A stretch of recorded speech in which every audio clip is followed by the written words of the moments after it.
아마도 오랫동안 가보고 싶었던 유럽의 두 도시 여행을 끝냈기 때문이 아닌가 싶었습니다. 이게 어떤 기분이랑 비슷하냐면요. 학창시절 시험기간이 막 끝났을 때 나른하면서도 설레이는 느낌이 온몸에 얇게 퍼지는 그 기분 있잖아요. 딱 그런 기분이었던 것 같아요. 해서 이곳에 올 때 촬영은 하지 않고 편집만 하면서 좀 쉬다 가자고 다짐했습니다.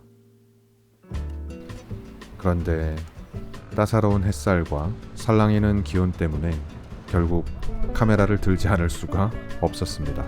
덕분에 이렇게 영상을 만들 수 있게 됐고요.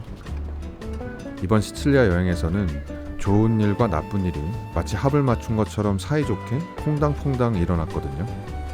해서 어지러울 수 있으니까 심리적 안전벨트를 단단히 매고 영상을 봐주시면 좋겠습니다.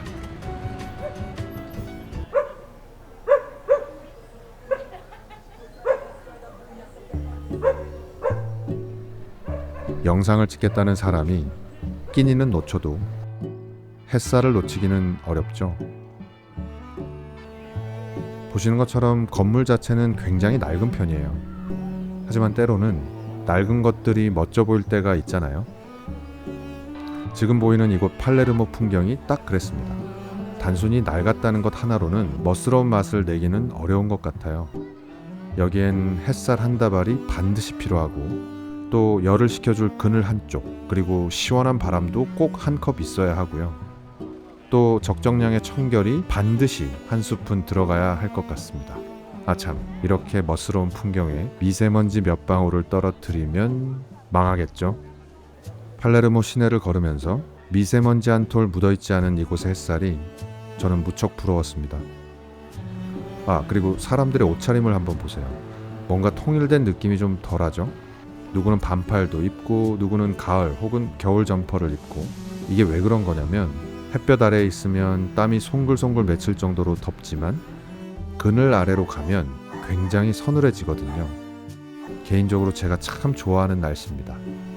해가 떨어지기 시작할 무렵 이곳 어시장을 지나서 티레니아 해를 볼 수 있는 바닷가에로 와봤는데요. 저녁이 되면 꽤 추워져요. 사람들 옷차림만 봐도 알 수 있죠. 참, 저기 반팔 입은 사람 있잖아요. 제가 장담하는데 지금 꽤 추울 겁니다.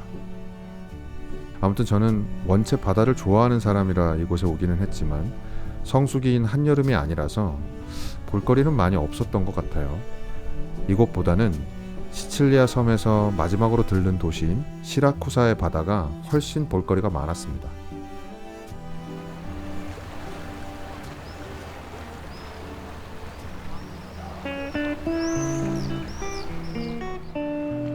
팔레르모를 감싸던 날씨와 기후가 그보다 조금 더 고풍스러운 풍경과 만나면 그 풍미가 배가 되거든요. 그곳이 바로 시라쿠사였습니다. 정말이지 이곳은 날씨가 마피아라는 생각이 들었습니다. 건물 자체도 예쁜데 햇볕의 도움을 받아서 더 빛나는 느낌이었거든요. 제가 유럽 땅을 밟기 전 가지고 있었던 유럽에 대한 이미지에 가장 부합하는 공간이었어요. 저는 주로 지중해 지역에 있는 도시들의 이미지를 좋아했던 것 같거든요.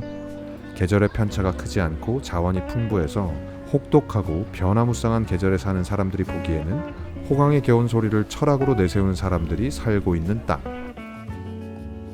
그러니까 이렇게 춤이 절로 나오는 게 아닐까 싶기도 했고요.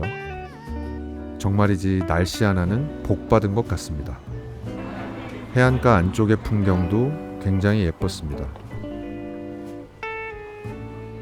정오 즈음에 왔어야 온 사방 구석구석 햇살이 배어있는 풍경을 찍을 수 있었을 텐데 그게 무척 아쉽습니다. 이때 만약 그 사실을 알았더라면 분명 추가 촬영을 했을 겁니다. 그리고 저는 이곳 시라쿠사에서 좋은 사람들을 만나게 됩니다.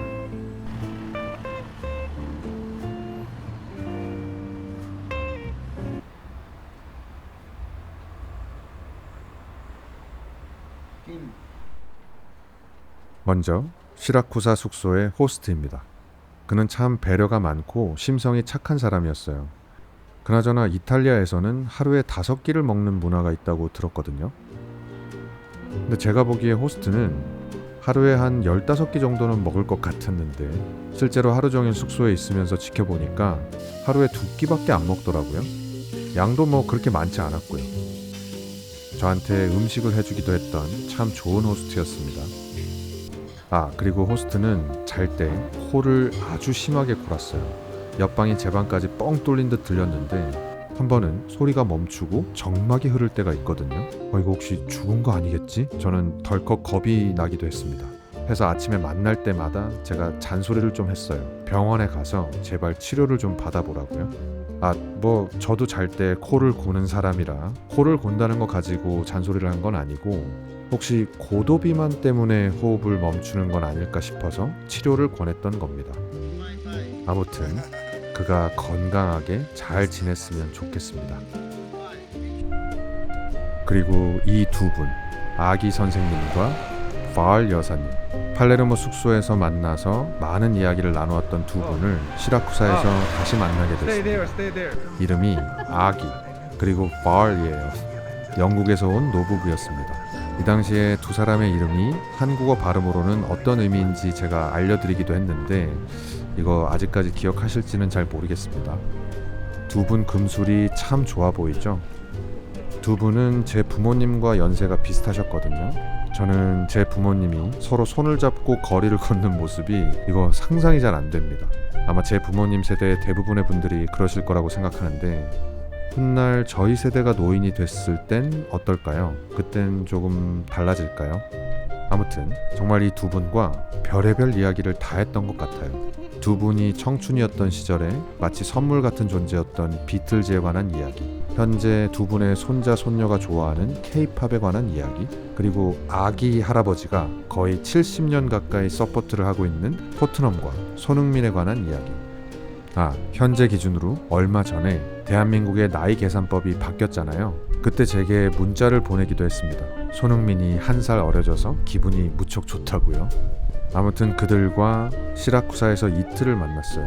첫날에 헤어지면서 다음번에 촬영을 해도 되겠냐고 부탁을 했는데 정작 다음번에 만났을 때 이야기에 푹 빠진 탓에 촬영을 많이 하지는 못했습니다. 이래서 무슨 유튜브를 할 수 있을까 그런 자책도 좀 했고요. 저는 말하는 걸 무척 좋아하는 사람입니다. 그런데 말을 잘하는 사람이 말이 많으면 많은 사람들에게 박수를 받지만 말을 잘 못하는 저 같은 사람이 말이 많으면 아시죠? 비극의 연속입니다. 불행하게도 저는 제가 말을 잘 못한다는 걸 너무 늦게 깨달았어요. 그래도 늦게나마 늘 사람들을 만나면 입을 닫고 귀를 열기 위해 안간힘을 써왔습니다. 그렇게 수년 후 이제 꽤 잘 실천하고 있다고 느끼게 됐는데 이렇게 제 이야기를 잘 들어주는 사람들을 만나면 여지없이 한 방에 무너지고 맙니다. 그간의 모든 반성과 결심 그리고 노력들이 이게 다 무슨 의미가 있나 싶은 순간이죠. 그래도 이 두 분과 보내는 시간이 저는 무척 좋았습니다.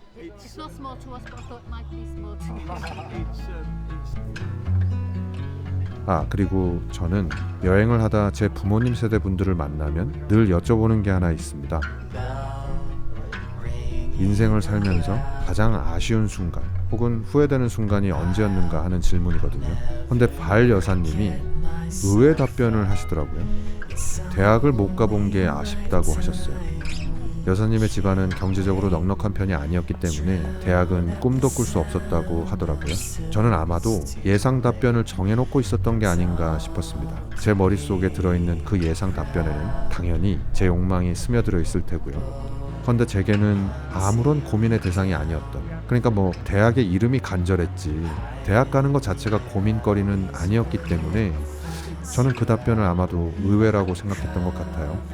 여러 책에서 봤던 배움의 자세와는 한참 동떨어진 자세죠. 이건 제 고질병 중에 하나입니다. 사람의 어떤 측면에 관해서 간단하게 예상하고 판단하는 경우가 많았거든요.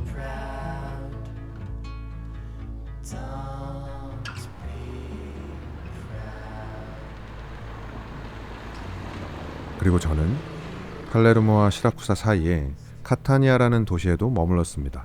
근데 이게 운명의 장난인지 이곳에서는 안 좋은 일이 일어났었고 날씨마저 유독 우중충한 날이 많았어요. 이곳에서 저는 부득이하게 중간에 숙박을 취소해야만 했습니다. 여러 일들이 쌓여서 숙소 호스트에게 불같이 화를 내게 됐거든요. 이 당시 메모를 보면 카타니아 숙소 호스트를 씹는 얘기가 아주 잔뜩 들어 있습니다. 영상에 꼭 언급해야겠다 싶었죠. 근데 최근에 에어비앤비에 들어가 보니까 없어졌더라고요.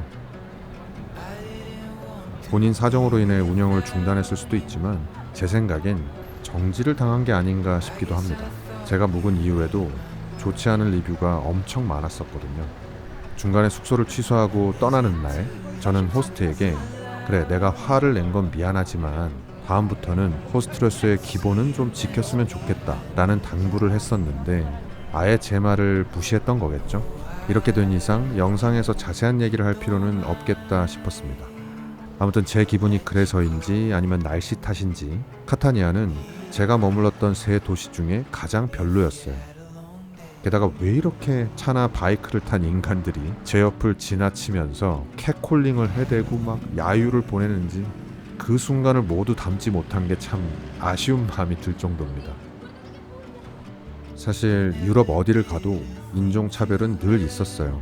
하지만 이곳 시칠리아는 그 횟수와 강도가 조금 더 심한 편이었던 것 같습니다. 물론 이건 제 개인적인 경험이지만 말이죠. 처음 이집트에서 그리고 유럽 여행 초반에는 인종차별을 당하면 굉장히 당황했고 또 엄청 화가 나기도 했습니다. 그래서 여러 방식으로 그에 대해 대처를 했었죠. 소리를 지르기도 하고 이런 거지 같은 나라에 사는 새끼들 이라고 말하면서 저 역시 또 다른 방식의 차별로 응수하기도 했고요. 그리고 몇 개월을 지내면서 이렇게 대응하기보다는 그냥 웃으면서 조롱을 하자. 결국엔 그렇게 됐던 것 같아요. 바로 이렇게요. Hey, racist! Wow! Wow, fuck you! 별로 바람직한 태도는 아니죠.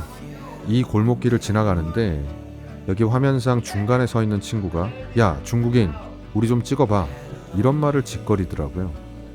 그건 중국인을 욕하는 게 아니냐고 말하는 사람도 있던데 아닙니다. 저건 동양인을 차별하는 용어가 맞아요.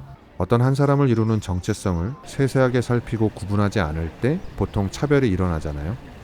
아마 저들은 눈이 파랗고 머리가 노란 서양인에게 야 미국인, 독일인 이렇게 말하지는 않을 겁니다. 말을 걸고 싶으면 그냥 말을 하거나 아니면 국적을 먼저 물었겠죠. 동양인을 차별하지 않는 서양인의 태도는 늘 그랬습니다. 그들은 먼저 제 국적이 어디인지 물어봤었어요. 왜냐하면 우리 역시 서양인을 볼 때 누가 프랑스인이고 누가 이탈리아인인지 구별하기 어렵잖아요. 마찬가지로 그들 역시 우리를 보면서 누가 한국인이고 누가 중국인인지 구별하기 어려울 테니까요. 미국의 한 저널에서 이에 관한 기사를 본 적이 있는데 그건 다른 대륙과 인종의 사람들을 볼 기회가 많이 없었기 때문이라고 하더라고요. 무척 공감이 가는 대목이었습니다. 아무튼 그래서 길거리에 퍼포먼스를 촬영할 때도 이렇게 야시장을 걸을 때도 분명 제가 참 좋아하는 풍경임에도 좀처럼 신이 나지 않았습니다. 이 아이들은 팔레르모 숙소 앞에 살던 아이들인데요. 엄청 귀엽죠? 제 카메라를 보더니 온몸으로 자신들을 찍어달라는 의사를 표현하더라고요. 아직 때가 묻지 않은 저 시기에 가정과 학교와 그리고 사회가 잘 가르치고 인도해야 저 아이들이 커서 인종차별주의자가 되지 않을 텐데 하는 생각도 들었습니다. 아무튼 카타니아에 있을 때 딱 한 번 쾌청한 날이 있었어요. 해서 기분 전환도 할 겸 당일치기로 다녀올 수 있는 도시인 타우르미나에 갔습니다. 타우로라는 이름의 산 위에 둥지를 튼 작은 마을이라고 하더라고요. 그리고 이곳은 해외 유명인들의 휴양지로도 꽤 인기가 많다고 해요. 저는 엉뚱하지만 햇살 좋은 날에 삼청동과 부암동 등지가 떠올랐어요. 저는 봄날에 그 동네를 찾는 걸 참 좋아했거든요. 솔직히 이곳보다 더 예쁘다는 생각이 들기도 했습니다.